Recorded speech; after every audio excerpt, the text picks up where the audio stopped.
Do you need an STI test after every new partner? Thinking about starting a new relationship or just curious about testing? The truth is, whether you need an STI test after every new partner depends on several factors, not just the act of having a new partner. It's more about your overall risk profile, your sexual behaviors, and your health history.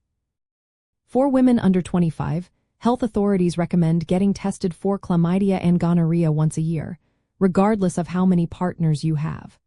This is because young women are at higher risk for these infections, and many STIs can be silent without symptoms. For women over 25, testing is advised if you have increased risk factors, like a new partner, multiple partners, or inconsistent condom use.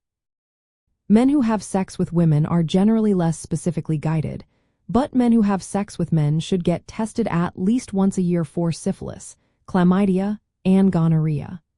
If they're at higher risk, such as having multiple partners or engaging in unprotected sex, testing every 3 to 6 months is recommended. Why do these guidelines exist? Because many STIs do not show symptoms, so people can unknowingly transmit infections. The window period, or the time between infection and when a test can detect it, varies by infection. For example, chlamydia and gonorrhea can often be detected within a few days to a week after exposure, but some infections might take longer.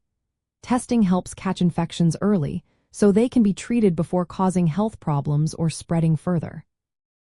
Healthcare providers often recommend opt-out screening, especially for young people, meaning testing is done unless you decline.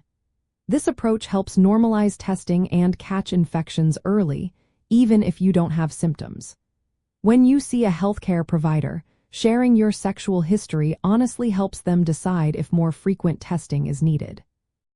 Factors like having multiple partners, inconsistent condom use, or a partner with known infections increase your risk and might mean more regular testing. Partner notification and treatment are also key. If you test positive for infections like chlamydia or gonorrhea, your partners should be notified and treated to prevent reinfection and stop the spread.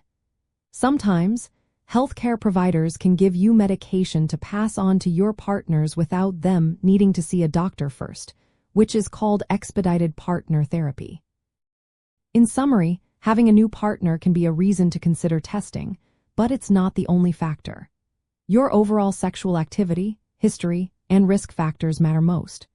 Regular screening is especially important for young women under 25, and for others, it should be based on your individual circumstances.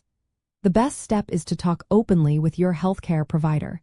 They can help create a testing plan that fits your lifestyle and keeps you healthy. Remember, staying informed and proactive about testing is the best way to protect yourself and your partners.